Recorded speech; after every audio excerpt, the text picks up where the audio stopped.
On a couple minutes late, sorry for that, but we are here to talk Week 13. Starting off this week, we're in actually this weekend was the first weekend of December football of the year, which is always exciting. And the Cowboys had a very exciting time last night, just absolutely dominating the Colts. I think it was 21-19 going into Yes. the fourth quarter and scored 33 unanswered points to end the game. Just total domination. Were you up for this whole game? Did you see the end and the excitement there, Mike?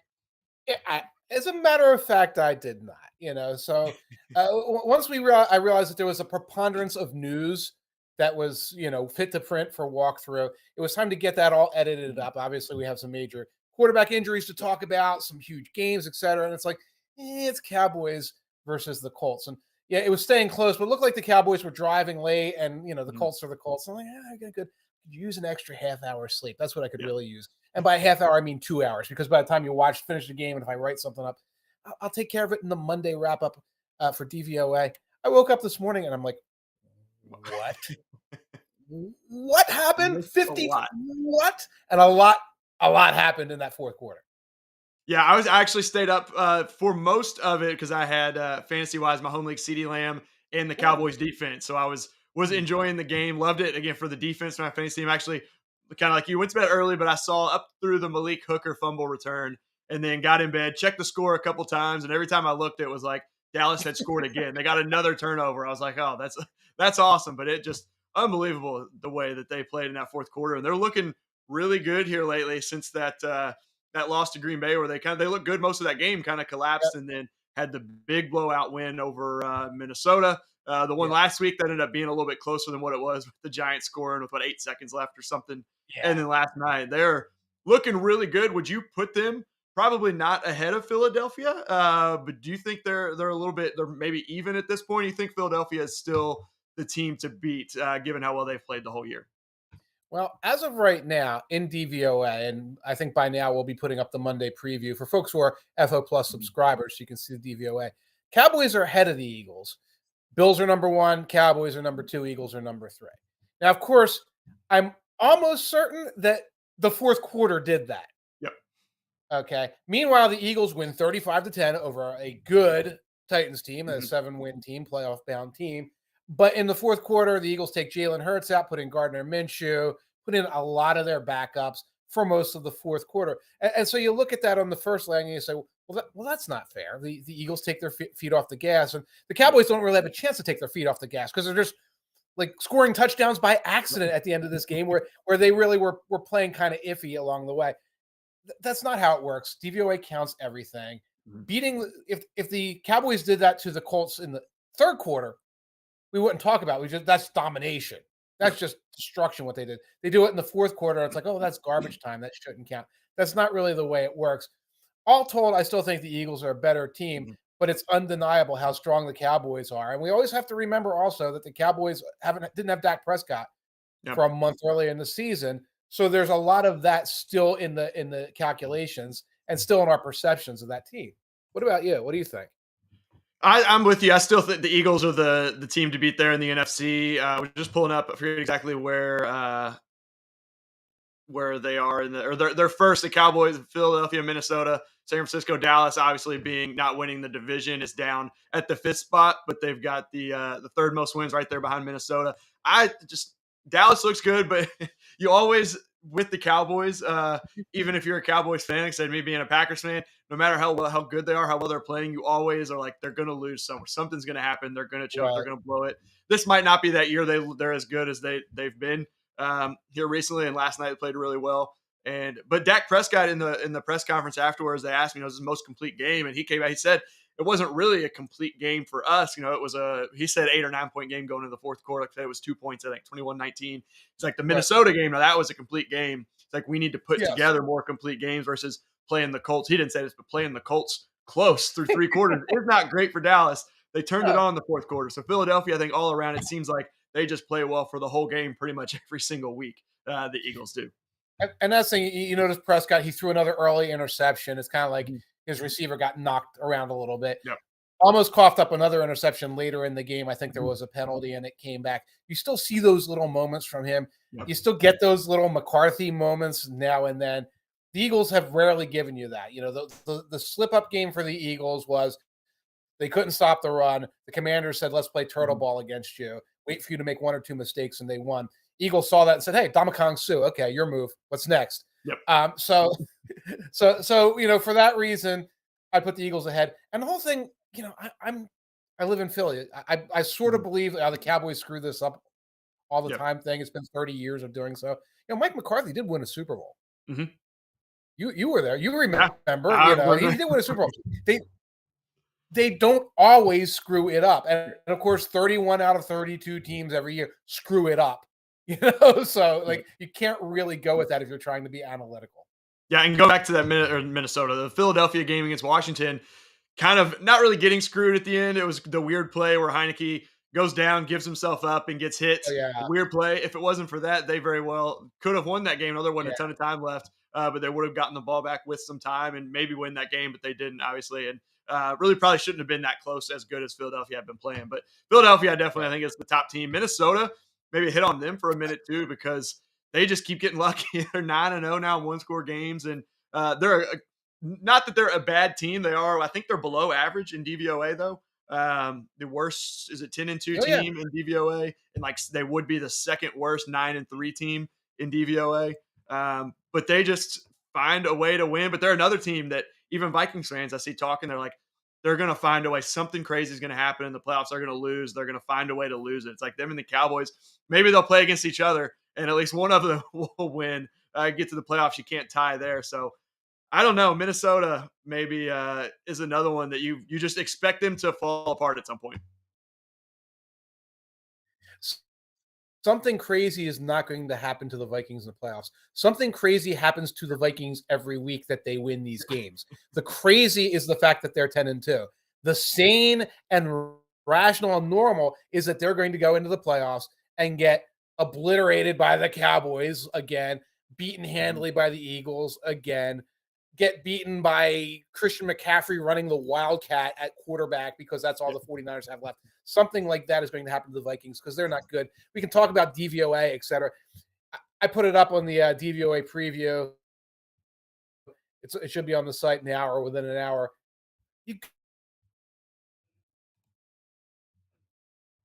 Third down, they're like 15th, 18th, 21st, 30th in the league in every category that you would say, oh, this is just a normal stat category that you look at to see if a team's good or not. That's who they are. That's who this team is. I watched that game against the Jets. I couldn't believe what I was seeing when the Jets kept getting to the 8-yard line and stalling. It was remarkable. But that's what the Vikings continue to do. It is not sustainable through the playoffs. Yeah, the end of that Vikings game, my wife and I were leaving to go meet up with some friends of hers that she works with, big Bengals fans. We went out to watch the Bengals and the Chiefs, and we're leaving the house, and it was like, as we're getting ready, and I'm looking at the TV, the Jets got the ball back inside the 20-yard line like 3 times in the last minute and a half or something. I kept looking like, is this the same drive? And they're like, no, it's they got the ball back already here at the end of the game and just weren't able to put it in. Again, Vikings just getting lucky in a way. Like I said, they had the big lead, but getting lucky. The Bills game, we know they very well should have lost that game if Josh Allen just takes that sneak like he does 99 times out of 100. But still, they're up there. They're winning the games. Them and the Cowboys, both the two teams you just expect are going to fall off at some point. And we've just got a few weeks left in the regular season. They're going to be in the playoffs, and we'll see what happens from there. But the biggest story of this weekend is some injuries to some quarterbacks. It's a devastating one for San Francisco. Yet again, Jimmy Garoppolo out, broken foot out for the year. Brock Purdy comes in, although Baker Mayfield is expected to be released today by Carolina. Yes. I mean, you never know. Yes. Right. It's almost so crazy it might work. Yeah, it's almost so crazy it might work. Now, I don't think Mayfield necessarily is a fit for the system. But the whole point behind the system is that anyone should be able to do this. Anyone should be able to within the system spit the ball a couple of yards to Debo and Christian and hope for the best. So of course you want the guy who's actually practiced it. So that's why you want Purdy. But when I saw that Mayfield was getting released, I was like, this is crazy like a fox. Maybe they should. They're not going to. They're not going to. By the way, the whole Mayfield thing is fascinating. I had people this time last year swearing that he had turned the corner and that this is a guy who, has really demonstrated that he deserves the big contract and all of these things. Look what a year and a half has done to this individual. It's really all the shocking. talk was the shoulder injury that he was hurt last year, and he really struggled. But we see now he's, as far as we know, has been healthy, and it's just he's just not playing well. He's fallen quite a bit over the last couple of years since they were in the playoffs. Which even then, they had Nick Chubb and Kareem Hunt there, a good defense. He didn't do a ton, but he did enough to kind of manage the game and get them there. You mentioned Brock Purdy in this one. Came in Mr. Irrelevant this year. I think I saw on Good Morning Football this morning. He's the first ever Mr. Irrelevant to throw a pass in the NFL. No other quarterback. That can't be right. No, Bill Kenny was Mr. Irrelevant. Bill Kenny was Mr. Irrelevant. They were wrong. Hold on. Stop the podcast. This is not. You know what? It's not worth looking up right now since we're live. I am 99% certain Bill Kenny was Mr. Irrelevant, and he played for a couple of years for the Chiefs. Oh yeah, that's what I said. I was proud with you there because of your knowledge, and I know it goes back a while, and you know what you're talking about. But anyway, he came in, had only 5.7 yards per attempt, low, but 2 3-yard touchdown passes to a fullback and running back in Juszczyk and Christian McCaffrey. Was sacked a few times, but was decent enough and kind of did what, like you said, anyone should be able to step in this offense the way it is. You don't have to be great, just don't make mistakes. They have a very good defense they can lean on. They've got the playmakers on offense, we know, with McCaffrey and Debo, Ayuk, Kittle, all those guys. Just kind of get them the ball. Like you said, let them do what they do. Focus on that run game like Shanahan likes to do a lot. But it obviously lowers San Francisco a little bit. Purdy, rookie, last pick of the draft coming in here. Jimmy Garoppolo, whether you love him or hate him, like he's been good this year, has gotten them, or has been pretty good this year and gotten them to the lead in the NFC West out there. And the defense carrying them. So it is a step down, but I still think they can compete. I don't know if they're one of those Super Bowl contenders anymore, or as high up as they were. They're still going to be behind the guys we talked about, Philadelphia. You got on the other side, the Bills, the Chiefs, the Bengals now. So they're still going to be good. They've got all the other pieces there as long as he just isn't making a bunch of mistakes. What do you think, though? How much do you think this affects the 49ers moving forward and their Super Bowl chances? On Thursday, Aaron and I on the Thursday podcast, we had David Lombardi, covers the 49ers for The Athletic. And he tweeted after the game, it's like, to reach the Super Bowl, the 49ers defense has to be the 1985 Bears defense. And it's a really good defense. And they gave up 2 long passes, and that was it yesterday against the Dolphins. I mean, and by that was it. I mean, it was interception on like the second play, 3 and out. Interception on the third play, 3 and out. That's what the Dolphins were doing. But this is not the 85 Bears defense, and they're not going to be able to sustain Brock Purdy at quarterback unless this guy is completely stuns everyone. Just the upcoming schedule for the 49ers. Buccaneers this week. Okay, Buccaneers play tonight. So they got to get past Tom Brady. Then the Seahawks, who are playing lights out. That's for the division. If they lose that, it kind of pretty much is probably going to give the Seahawks the division. Then the Commanders. That's a game with playoff implications. Then the Raiders, who are playing much better football right now. There's no gimmies in there. No gimmies until the Cardinals in Week 18. No one on the Cardinals will be speaking to each other by Week 18. Okay, they'll all be playing their new video games and doing whatever they do with their stocking stuffers. Okay, until then, Purdy. I don't see 2 wins there, and that's a team that's going to be in as a wild card probably. And as a wild card, they're going to have to run these gauntlets through Dallas, through Philadelphia. Yep. It's not really a logical path to success. Yeah, going to be tough. They did give up. Also, you mentioned no long passes, but 2 long passes. They gave up their first second half points in 5 games on the touchdown of Tyreek Hill, but just 1 touchdown there. So they have been very good. I looked it up too while you were talking there. Brock Purdy became the first Mr. Irrelevant to throw a touchdown pass in a regular season game is what it was. So not a pass, but a touchdown pass. No. That's according to NBC Sports. Okay. Bill Kenny was Mr. Irrelevant. Okay. In I just looked it up right here, MrIrrelevant.org. So he's on there. He played for several years, was a starter for the Chiefs in the early 80s. He had a 4,000-yard passing season. I met him years back. So maybe it meant in the last, I don't know how many years or something like that. But I'm gonna have to find that now and start a Twitter war because this is that's wrong. That's wrong.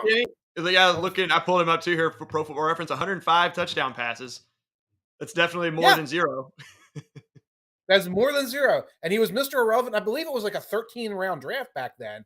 So he was like, player number 673 or something like that drafted. Yeah. Went on to a political career. Years back, I know this is now I'm way off on this horrible tangent here. Years back, there was a movie about Mr. Irrelevance, and I covered it for a couple of companies ago. And I was there, and he was one of the guests. And I talked to him for a while, talked old Chief stories and things like that. So something's screwy about that. But hey, Brock Purdy, congratulations, Yeah. man. But that's not about you. Brock Purdy had a really good game, and you've got this opportunity ahead of you. Yeah, Brock Purdy may or may not have set history in some way yesterday. So, according to I'm sorry we derailed everything here, but man, I'm very confused. Okay. hey, that's okay. Like that's what we're here for. Like I said, I saw that a couple places, and you've got your knowledge to call it out so that people know that's not true when they see it, because it doesn't appear so what we've seen. But we'll move on to the other big quarterback injury. That's Lamar Jackson. Well, Is this he in one's tough. fading? Baltimore is leading the division there, but really hasn't looked good. That offense has been not good since their bye. They're 22nd in DVOA, struggling. They were fourth going into their bye. What do you think about the injury here? He's not expected to miss the rest of the season, maybe a game or two, a couple games, but it didn't really look good with him after the game, and it definitely changes their offense. So Tyler Huntley's a similar player. He's not Lamar Jackson. You're not even close. And we saw a lot of Tyler Huntley last year, and he can kind of do some sort of wild and woolly random things with the ball, move the ball in fits and starts. It's not going to be the same. Uh, and just very much waiting with bated breath for like some clarification on the injury that was described as a sprain, Mhm. but like not officially a sprain. And of course, sprains can be low ankle, high ankle, et cetera, et cetera. It can mean a lot of different things. The upcoming schedule for the Ravens, they get a now feisty Steelers team next week. Mhm. You know how Ravens Steelers games go. The final score is always 23-20 either way. It's always just a knockdown, drag out game no matter what. With Jackson, that's probably a Ravens win. I would say with Huntley, that's probably a Steelers win. That's where you're at right now. Say the same thing about the Cleveland Browns in 2 weeks, because the Browns are resurgent. And they've gotten some guys back recently. So Mhm. you look at these things, and the Ravens, if they miss Jackson for 2 weeks, that's going to put them in a position where they're going to be in a bad wild card place because those are two divisional opponents. Yep. That means there's two AFC opponents. It's going to cause head-to-head tiebreaker questions and issues with teams like the Patriots who have a win over the Browns in the back pocket, et cetera, et cetera. And so it's going to be a big difference whether we hear day-to-day or week-to-week for Lamar Jackson. Yeah, and we talked about this. I don't remember if it was on this show or maybe a few weeks ago we did, and we're talking about Super Bowl contenders. And then with Vince and I think mentioned it a couple times on the coach ranking show.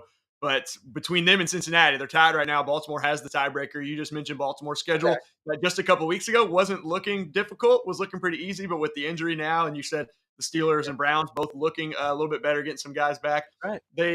Those two teams, the Bengals and the Ravens, match up in Week 18.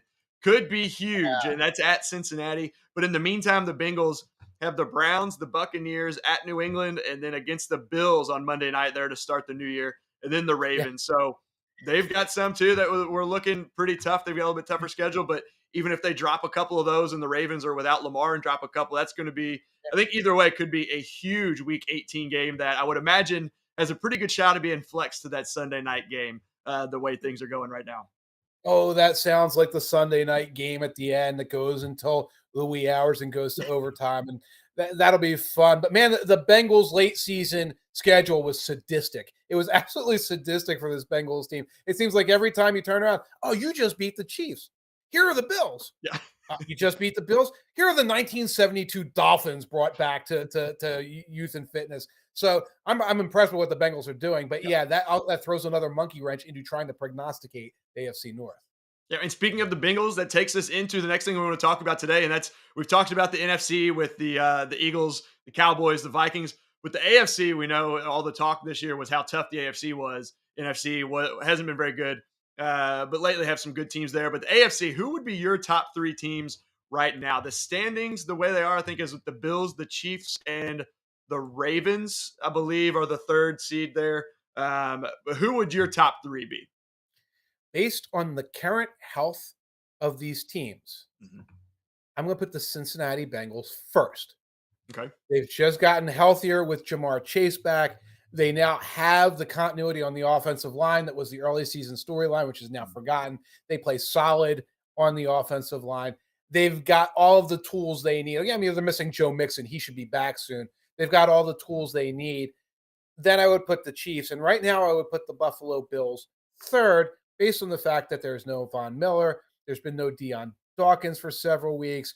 They've been banged up on and off at safety. They've had all kinds of rotation issues on the offensive line. So in a couple of weeks, this may change. I'm going to put the Bills back on top. But you can't like take Von Miller and a left tackle away and say, oh, they're still the Bills. They're still the Bills. And we're seeing that in recent weeks. We saw that on Thanksgiving. We saw that to a degree against the Patriots, who couldn't move the ball at all. But the Bills kind of struggled and had to toy with them for much of the game. Yep. Right now, based at full strength, I think the Bengals are the strongest team in the AFC. What about you? So I went a little bit. I've got the Bills in the middle there. I've actually got the Chiefs first, even with the loss yesterday. I still think they're the top team in the AFC. They've won 5 straight coming into this. The Bengals have had their number the last couple of years, as we know now, have won 3 straight going back to week 17 last year, and then in the playoffs, and then this week.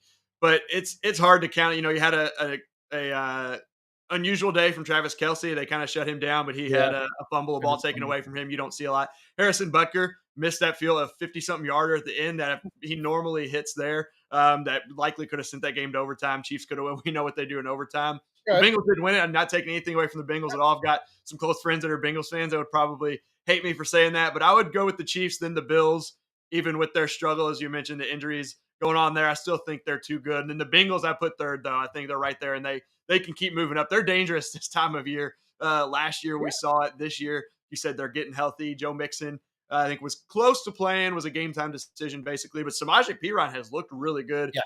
He's looked good as the pass-catching back the last couple of years there, and this year, and then getting kind of the workhorse role now has looked good the last few weeks. So even if Mixon does miss more time or comes back, gets another concussion, hopefully that doesn't happen. But we've seen those kind of things happen with some guys. They're in a really good spot. I lean with the Chiefs and the Bills just because of how I think I wouldn't even say at their best, they're head and shoulders above the Bengals.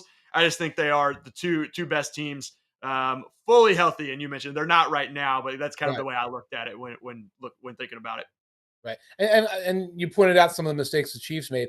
Bengals also miss a 4th down near the goal line because instead of running a sneak, they run the punt returner, the 4th wide receiver on a jet sweep, to the outside, and he just gets stuffed on a play up the line of scrimmage. So the Bengals made their share of mistakes too. And it just really dawned on me watching the Chiefs, and as good as the Chiefs are, and they're one of the best teams in the NFL. This is a game where they don't beat themselves with penalties, really. Mm-hmm. The one turnover with the Kelce thing, but normally they have like a fumble by, Pacheco or Sky Moore or some goofy interception in the back of the end zone or something. None of the goofy Chiefs stuff that happens. They play a balanced game. They play a pretty good defensive game, and they still lose to the Bengals. That's eye-opening about who the Bengals are right now after a bunch of wins without Jamar Chase. Yep. And I think we might be overlooking something that the defending AFC champion Cincinnati Bengals have to offer that puts them possibly even a notch above the Chiefs and Bills, the teams we love to talk about. Yeah, and you mentioned the offensive line. That was something that Vince just talked about last week on the Coach Ranking Show, because I brought up, want to talk about, they started 0-2. They were kind of left for dead. You had Joe Burrow coming off the appendectomy in the offseason, didn't really get a ton of work. Yeah, and he mentioned the exact same thing you did, where offensive line is the one position where you really need a lot of time together to work and work together. And they've started to come along. And then you mentioned that 4th down play. That was one. I want to get your thoughts, because we have this with the Edge Sports Football Outsiders model that we have for 4th down decision making. We actually have that as the correct decision to go for it. It was 4th and 1 at the Kansas City 4, 51 seconds left. Have it as a 4.6% increase in win probability by going for it. I personally thought they should have kicked the field goal at that point. They were up. I think they were up 4, only 51 seconds left, and the Chiefs had no timeouts. Like, we know if you don't get the 4th down, you don't have necessarily the benefit of the residual field position of having them backed up, because it's only a minute left. They probably just run it. Bengals let them run out the clock. You get the field goal, 45 seconds left. We know Mahomes can do that, but with no timeouts, it's a little bit more difficult. And maybe they do just run it and get to halftime. What did you think watching that when they did the hard count and then they called a timeout and then sent Burrow right back out there? I liked the call, and I'm a little bit more of a conservative on fourth down calls. The odds of making it on a quarterback sneak, and that was a 4th and inches situation. I think it was like at the 4-yard line, but it was 4th and inches. They could have run other plays afterwards. The odds are 83.5% right now. Like I've been running the odds on and off in walkthrough. They're always over 80%. So you've got an 80% chance of getting it on the sneak. That's great. Don't run a jet sweep. Don't run a jet sweep. Run that sneak. Do until somebody shows that either you can stop the Eagles when they have 2 guys on Jalen Hurts' back kind of shoving him forward, or the league says that's verboten, or, I mean, heaven forbid somebody gets hurt doing it, but so far no one's gotten hurt doing it. Maybe it's not really that dangerous thing. Do that until someone shows you can stop it. Don't overcomplicate things if it's a 4th and inches situation. And that's an example of one of those things where Zach Taylor might have a little too many little gizmos in his playbook and too many little ideas. Oh, I'll run a jet sweep. Okay, cool. Get Jamar Chase the ball. No, not Jamar Chase. T. Higgins. Keep going. The punt returner. Yes, the 180-pound guy. That's the guy we're going to run. Oh, okay, coach. You do you. Yeah, and Joe Burrow, I don't know. It could just seem this way. I don't know his numbers on quarterback sneaks, but it seems like he does. They use him on the goal line a lot when they've got a 4th and 1 at the goal line to sneak in the end zone. Has done well. The other thing too, to your point, even if you get a good chance to get the first down, even if you don't get in the end zone, you still got a shot at the field goal at the end of the game. So now getting close to that point with the timing at 51 seconds, where if there was maybe 20 seconds left, the model would switch to the field goal. But yeah, good point there for you to. I did forget it was like a half a yard or even less than that on that 4th down. Yeah, it was an inches situation, and you're right. You can get that even if you're out of timeouts. You can spike the ball, try a chase fade, and then kick the field goal if it doesn't work. However you want to play it. Absolutely, but the Bengals definitely looking good, just like last year, beating the Chiefs in the regular season. We'll see what happens in the playoffs. But that takes us into Monday Night Football, another not super exciting matchup. Before we dive into this, just those of you out there, want to ask you a question, and that is, are your season-long fantasy teams floundering? We've got 1 week left next week before the playoffs. Some leagues may be starting the playoffs this week or in a couple weeks, but some of you may be out of it. You may be in the playoffs. Either way, come play on Underdog Fantasy with us and double your first deposit up to $100 using promo code OUTSIDERS. Play their Underdog Battle Royale, which is a fast 6-round weekly fantasy football draft with easier chances to win than traditional daily fantasy sites. You can even win $50,000 if you grab first place, which is a great prize, especially here in the holiday season with lots of gifts to buy. Or you can try their pick'em games, where you can easily pick players' chances to go higher or lower than their projected stat lines. You're basically parlaying prop bets. And you can do that even in states where traditional prop betting currently is not available. Underdog is the fastest growing fantasy site around, so join the fun over at underdogfantasy.com or download Underdog in the App Store and use promo code OUTSIDERS now to double your first deposit up to $100. That's a free $100 on the line there with Underdog. By the way, I think Dennis Speaker cracked the code of the Mr. Irrelevant because Bill Kenny was Mr. Irrelevant in 1978, did not throw a pass until 1980. Okay. So Brock Purdy was probably the first rookie Mr. Irrelevant to throw a touchdown pass. So we have Dennis. Thank you. You have solved the riddle, and now we can talk about the Buccaneers Saints game we've all been waiting for in peace. Make this game interesting for me, please, Ian. Please. Yeah, that makes much more sense there. The Mr. Irrelevant rookie. Yeah, we got Saints at Bucks tonight. The Bucks won this one, the first one in week 2, 20-10. Couple props again. This one's not great. Last week we had 4 of them. One of them hit. Kenny Pickett under 1.5 passing touchdowns. Paris Campbell and Pat Freiermuth, I think, each came up 5 or 6 yards short of theirs. Or not Paris Campbell, sorry, Michael Pittman. Paris Campbell was quite a bit off there. But tonight there's one I really liked just because of the way he's been playing lately. Chris Godwin went back and forth on the catches and the yards, over 6.5 catches. The yards are set at 67.5. I like the catches. He has 6+ in every game except week 1. He has 7+ catches in 3 of his last 5, and he's getting a ton of volume. At least 8 targets in 6 straight, 10 or more in 5 of those, including some games with 12 and 13. New Orleans is 24th against short passes and passes over the middle. Chris Godwin's average depth of target this year is only 5.8 yards, which is the lowest of his career. His yards before catch per reception is 4.8. Also the lowest, but he's been very good. Tom Brady, a lot of quick passes in that offense this year with the offensive line struggles. Now, New Orleans hasn't given up more than 6 catches to a player in the last 4 games, but that volume for Chris Godwin, I think, is going to be there, and it's going to be pretty easy, I think, for him to get over 6.5 there. And Brady wasn't great against New Orleans in week 2. We know he's had his struggles against them too since arriving in Tampa, but he's thrown for 250 plus in all but 2 games since that week 2 matchup. I think last week or the week before was like 243. So he's got some yardage. Again, the volume I think will be there for Chris Godwin. So that's what I like tonight. I like him to stay hot. He's got 70 plus and a touchdown in 2 straight after not scoring a touchdown all year until that game in Germany. So could be a good one for Chris Godwin. So that's the first one. Yeah, I like the catch volume thing with Godwin. They still will run that kind of quick screen. Mm-hmm. Godwin's like one of the favorite targets for the quick screen, like the smoke route. Oh, you're playing 10 yards off Brady season. I'm going to take it. So that insulates you from a yardage problem. If you're saying, oh, well, all these little nonsense throws, you can just accumulate them. So I like that one. Yeah, and he did have a game, I think, where he had like 8 catches, but it was for 40-something yards because they were short. But he seems to be the go-to guy when they've got 3rd and 7, 3rd and 8.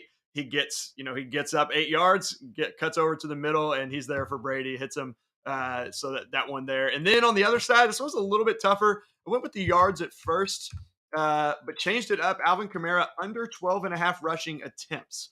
His yards are set at 48.5. He has 12 attempts or less in 4 straight. I think 3 of those were single-digit rushing attempts since that shutout against Las Vegas where he had like 18. The week before that, he only had 11. So in 5 of the last 6, he's been under 13 rushing attempts. We saw Taysom Hill had 6 carries last week. He had 9 carries the week before after being quiet for a couple of weeks, and they said, hey, we need to use him more. We're underutilizing him. So they're going to use him. And then Mark Ingram in his first game back there had 4 carries last week.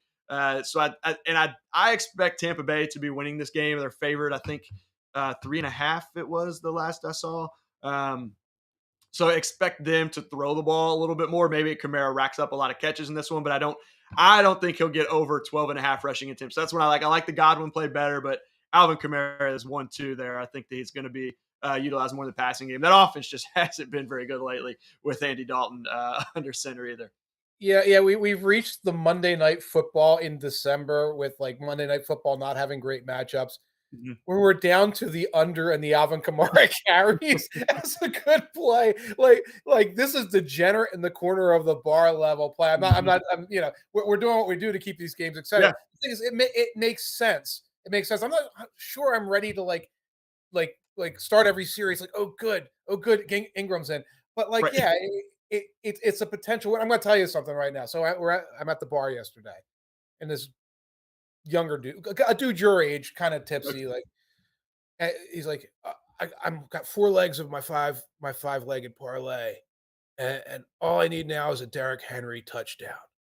I get the Derrick Henry touchdown, I get $250 on a $10 play or whatever. It's 35-10 Eagles. Okay, Derrick Henry is like in the Gatorade tent at this point, and I'm trying to. It's like, well, buddy, I wish you good luck. But I don't think that's. What do you mean? Like, what do you mean? I was like, Ryan Tannehill is going to hit him. I was like, that's Malik Willis. They're not hard to tell apart. That's not Ryan Tannehill out there. And then, so then the dude starts getting mad. All I needed was a Derrick Henry parlay. I'm like, okay, Petty, you just told me it was a $10 play. It was a $10 play. So the world is not. You did not bet your mortgage or your children's college. Beers, maybe. You bet a couple of beers, and you had plenty of beers along the way. So I'm kind of like sliding away from this guy because he's going to get mad that they're not going to score a meaningless touchdown at the end of the game. But Kamara under 13.5, I respect it. Yep. I respect. It's life of gamblers, right? Getting upset, watching the game. That's what always sucks. Obviously, parlays are hard. You get 4 of the 5, you're like, all right, and then it's the one that misses, and it's frustrating. But on a $10 bet, it hurts, but it's not like you put down $100,000 on it. No, exactly right. And if you're a casual bettor to the point where you can't look at the screen and tell if it's Ryan Tannehill or Malik Willis, right? It may be a good idea instead of the parlays to place the bets separately. Mm-hmm. And if you get a 4 out of 5, you've won. You're probably won depending on your odds. So modulate the way you wager to your lifestyle and to your comfort with the potential of losing $10. That's the moral of the story. Of course, he might have done all that when sober. Right. Things were different by about 3:45 yesterday. Yeah. Also, if you can't tell the difference between Malik Willis and Ryan Tannehill, you probably should either call into work or just stop your drinking at that point because you're a little far gone there. Hey, we've all been there, but it's probably not a good time not having a good rest of the day at that point. But that did remind me of we mentioned, being a $10 bet versus, betting the mortgage or something. Saw last night there was a guy somewhere on Twitter. They posted about a guy that bet like 97 grand on CD Lamb first touchdown. And he had that crazy first touchdown where he rolled over the defense, Stephon Gilmore, I think it was, or maybe a different defender. Wasn't touchdown. I was actually surprised they let the play go. It seems like a lot of times they call him dead. Ends up scoring the touchdown and paid out 700 something grand. I think it was one of those the betting tips that always post the big wins and stuff. I'm like, and that's if you've got 97 grand to put on a first touchdown, you're probably not hurting if you lose it. And the 700 something thousand is a lot, but still, always fun to see those kind of wins there where people putting a lot of money down because scared money don't make no money, as I said. Yeah, well, scared $97,000. I don't even know. That's like terrifying to think about. It seems like at that rate you get like the better odds too, because like first touchdown plus 700 plus 800, that does make sense. But that's a high roller. Yeah, that's a good one. Maybe we'll get there one day. We'll be putting some of those big ones live on this show. No, not anytime soon. No, but that. Was the Kamara under the sign that like that's all we have for the Monday night games? Was that like or do you have like a kicker? What's that? Was the Kamara under the sign that we had that we were done with the Monday night? It probably should be. Oh no, you got more? No, that is it. That should be it because there wasn't a ton there. I went and was looking. Those were kind of two of the ones that I liked the best there. So hopefully we get back on track. Had a couple close misses last week, but it does take us into our winners and losers of the week. And I will let you start off as usual, I guess, here and give us your winner of the week from week 13. I'm losing track of weeks already. Well, we touched on him at more length than we expected to early in the podcast. Brock Purdy, Iowa State Cyclones legend, Mr. Irrelevant, best quarterbacking Mr. Irrelevant since Bill Kenny, apparently. 210 passing yards yesterday, 2 touchdowns. Very custodial performance overall. But this is such a great opportunity for this young quarterback. The expectations are not particularly high, okay? 49ers fans don't think this kid is going to lead them to the Super Bowl. He's probably going to lead them to the playoffs no matter what by, getting the ball to Debo and C-Mac and let the defense take care of business.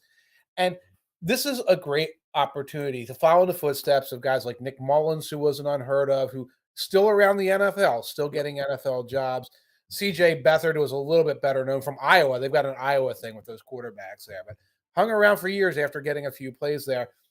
Purdy worked his way up. He was not even supposed to be the third stringer this year. Remember, it was Trey Lance initially. Nick Sudfeld was supposed to be the backup. Purdy was like this camp arm guy, puts himself in this position. Play your cards right, get to the playoffs, look dignified when the inevitable happens and, the Cowboys crush you or whatever, and you'll be playing in the NFL until you're 38 years of age. You will be Chase Daniel. You will be all of these guys. We say, oh, that guy's still there. That guy's still there. He's making more money than you and me combined times 5.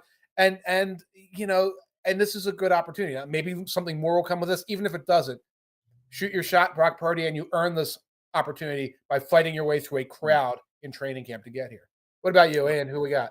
Mine, I've got a player and a team. Your guy, A.J. Brown, was the talk of the week, revenge game against the Titans. He said, I'm not going to lie, I told you this wasn't different. He had this one circled. Had 10 targets, caught 8 passes, 119 yards, 2 touchdowns. What was great in this one, too, was he had the 40-yarder where they initially called it a touchdown. His second foot came down the toe, was just out of bounds. I think it was the very next play. He made the double move on the defender, beat him bad, where the guy just basically got run over because A.J. Brown beat him. Illegal contact, got wide open. I think it was per NFL Next Gen stats. They said it was the most wide open a receiver has been all year on that play. Hurts just had to toss it up to him and catch it. So a big one in a revenge game there for A.J. Brown. We know all the comments from him being asked in the offseason and stuff. Said he was really hurt, upset when he got traded from Tennessee. But things are working out pretty well for him this year on his way. One of the top Super Bowl contenders there in the NFL. And then the winning team, I know I put them third in the AFC, but Cincinnati Bengals, obviously big winners. The Chiefs, I mentioned rolling, had won 5 straight.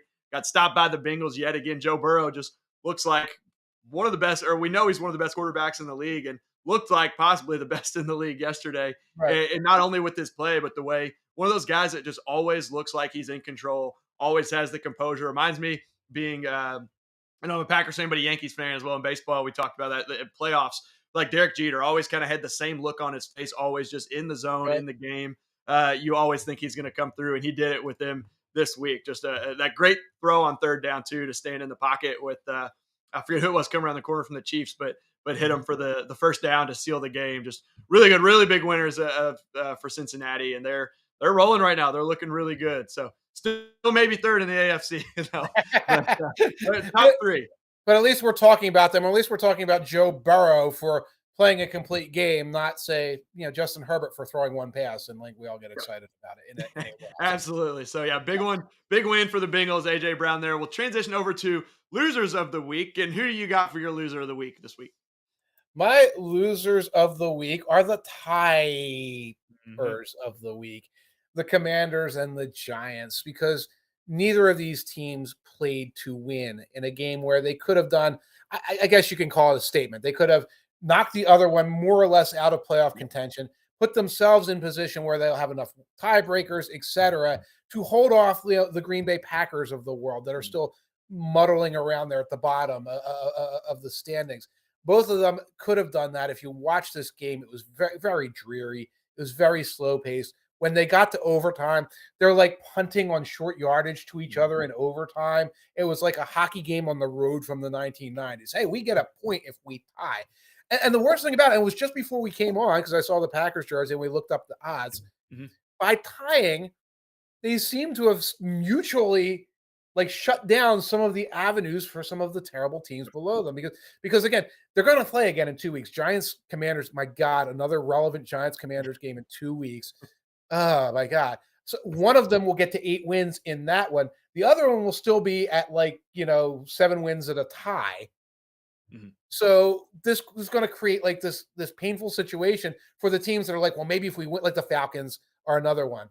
Maybe we can win out, or maybe if we go 8-9 or 9-8, whatever, there could be a team sitting there at like 9-7-1 to take them, and it could be either of these jokers. And just, it just makes me palpably angry that I'm supposed to care about these teams. Like I wouldn't mind, like Aaron Rodgers, a big comeback, blah blah blah, or Justin Fields, that's exciting. Let's talk. No, Daniel Jones and Tyler Heineke. That's what we have to talk about. Anyway, who's your loser? Yeah, was a one note on that too. I saw, I don't remember what exactly ours were beforehand, but it was, I think on the ESPN pregame show yesterday morning, they were showing each team was at like 80-81% with a win to make the playoffs, and both would drop down to like 30%. Yeah. You said now they're in the mid 50. We've got them at what, 58%? Yeah. 58 and 53. Washington slightly ahead of the Giants there. Yeah. But instead of, like you said, one being way up or one being way down, it knocked a bunch of other teams out like Green Bay. Instead of making things good for themselves, they made it worse for everyone else. Yep. Frustrating, especially between those two teams. Like you said, one of them will get a win. Maybe not. They may tie again. Maybe yes. Bring it on. 7-5-2. Bring it on. I want both of them at whatever, 7-7-3 at the end of the season. Yeah. Whatever it is. I remember there was a year, I think it was, I'm not even trying to remember what year, early 2010s, maybe mid 2010s. I think it was Seattle and San Francisco, or Seattle and the Rams, that tied their first matchup. And then I think it was like Thanksgiving night or maybe around Christmas. They almost tied again, went down to like 20 seconds in overtime, I'm pretty sure, before someone finally kicked a field goal. And I'm pretty sure I remember that correctly. They almost tied twice each other in the same season. So that's what I imagine happening with Washington and the Giants, is them just tying again and having 2 ties there. It sounds very Jeff Fisher-like. So, yeah. Yes. But we'll move on, and I'll give my loser of the week, fittingly, is the Bears. And that's partly because I saw a lot of talk. The Bears were pretty confident coming into this game. Green Bay not looking good. Rodgers hurt. Justin Fields was off the injury report, coming back to win. They get the early 10-point lead. There were chants in the stands. I saw the Packers stuck, which they do. They're not good, but they come back and they win the game. They're up 1 point late, and then Christian Watson takes the end around 46 yards for a touchdown. They just did what they always do with Rodgers in Chicago against Chicago, and that's win the game. So they're the losers of the week, blowing a double-digit lead to the Packers, although the Cowboys did that as well, and they're a good team. But the Bears did it, and more so just because it seemed like there was a lot of confidence out of the Bears fan. And for the future, they're happy. Justin Fields has looked a lot better, and they're looking towards the future now from what I've seen as well. A lot of commenters talking about, we're going to own the Packers. Jordan Love isn't going to be good. And saw someone respond say for the first time the Bears fans are talking about the future and not 1985. So I guess they're winners in a way there. Yeah, putting the cart before the horse. Again, Justin Fields is very exciting. He runs extremely well, and he runs extremely well. And we try to make more out of that than it is. And it's better. He's better than Zach Wilson. He's better than Mac Jones. That's all true. But let's not get ahead of ourselves. But guess who advocated on walkthrough last week to our readership and also took Christian Watson for Offensive Rookie of the Year last week? I believe I got him at plus 600. I'd have to go look it up right now. That's right. Another big game. That Offensive Rookie of the Year, sometimes it's that late bloomer who grabs the story late. And Watson is just grabbing the story late. He's scoring 1 or 2 touchdowns a game late in the season. So I don't know what the odds are right now, but folks, keep your ears out and eyes out here in Football Outsiders. We're telling you about a prop, even if it's an Alvin Kamara prop, to go under.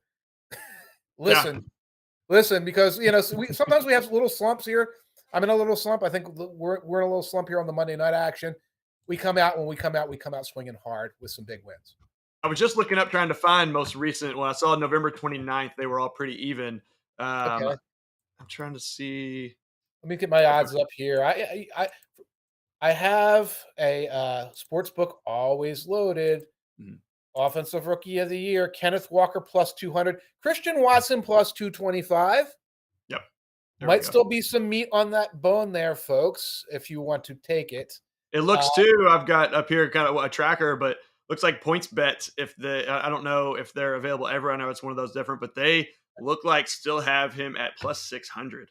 Go. Take it from me. The guy got Geno Smith, comeback player of the year, plus 2,000. Basically counting the money. Take it from us. Yep. Take it from a Packers fan. Ian, if you can get Christian Watson in that plus 600 range, do it yesterday. Do it immediately. Yep. Stop watching our show. Go do it now. Or watch and do it simultaneously. Yeah, do both. One more thing. I know we've got a few minutes. Sometimes we're a little bit early, but a question I meant to ask this earlier when we were talking AFC and I got caught up, but we've talked about this team quite a bit as having a failure of a year and have kind of gotten hot sneakily here. The side question a little of the Raiders. Do you think they can make a playoff push? They're sitting 3 straight wins. They're 2 games out of the 7th seed. Chargers, Patriots are 1 game up. The Jets are 2 games up, but they now have the tiebreaker over the Chargers. Or I guess they've split those games, so I forget they played in week 1. But their upcoming schedule is at the Rams, at home against the Patriots, at the Steelers, and then at home against 49ers and Chiefs. You think is that one you think there's maybe a little value in betting, or you think it's going to be a little too late? I feel like it's too little too late. If you're a Raiders believer or a fan and you're getting some really good action on it, take it. Too many scenarios. I mean, one of them is beating the Patriots when they have playoff aspirations in that game. That's going to be tricky. There's a lot of permutations involving teams like the Dolphins still just being ahead of you and controlling your own destiny along the way when you try to get all of those wild cards. And you said the Chiefs were in there as well. That's not last game of the year. That's discouraging. So I'm glad, because I never thought this team was that bad, that we're past the, fire Josh McDaniels after 1 season, except that you can't because he's too expensive or whatever. Yep. This team is better than that. It's a stretch to say that they're going to make a push at this point in the season, I think. Yeah, I'm trying to see. We got playoffs, yes or no. Let's see when this is from. It was last updated November 29th here on Vegas Insider, but at that point they were at plus 1,600. And imagine they're a little bit higher than that now, but I don't see it anywhere. But I'm with you. I don't think they're going to make it. It's going to be. They were just they really hurt themselves early in the year with the bad start. They've won a few games, but one of them was against the Broncos. The Chargers this week. It's hard to make something out of the Chargers. It's right. I don't really know what's going on. They should be so much. I know they were missing receivers a lot and missing a lot of guys, some guys on the offensive line, and some players on the defensive side, but they should be a lot better than that. But the Raiders, I don't believe in them either, but there's been a lot of talk of them with them having won 3 straight. So I wanted to see what you thought there with Las Vegas. Yeah, I think we have them at 6.2%, and we could run that through an odds simulator if you want. It's just, you're right, though. The Chargers, I was watching that. Their offensive line has completely collapsed. There's a bunch of rookies starting. They played well early in the year. The opponents have gotten a book on them. And, you hear me, I always do the same thing. The internet keeps trying to tell me that Justin Herbert is Dan Marino, Joe Montana, and John Wellaway mixed together in a blender. And I keep watching him and seeing, an above average quarterback who's still like figuring things out. So there's a little bit of a dichotomy there. And it kind of came to roost in that game yesterday. The Raiders did not play well early. The Raiders did not play well early, but the Chargers kept giving them opportunities to stay in the game, going 3 and out, settling for field goals, doing all these things that this Chargers team, even with some injuries, is supposed to be doing. And the Raiders were able to capitalize. Yeah, not much to expect there, but like I said, if you believe there, and then the Christian Watson, so a couple other picks there potentially here, but that does it for Week 13's recap. Don't forget, like Mike mentioned earlier in the show, get an FO Plus subscription. You sign up, you get access to all of the data updated on Mondays instead of having to wait until Tuesdays. Also get an ad-free experience as well as premium picks, premium articles, stats, things of that nature. And then don't forget about our NFL or our Football Outsiders Discord. Will be on there. Some people on there on Monday night during the football game, Thursday night football as well. Mike, I think you said you're usually on there, and then all day on Sunday. And then there's a lot of conversation on there throughout the week, just talking football. So a lot of good fun there on the Discord. Mike, it's been a pleasure as always. Everyone out there, thanks for watching. Thanks for listening in. We'll catch you next week for Week 14's recap. Godwin rules, Kamara drools.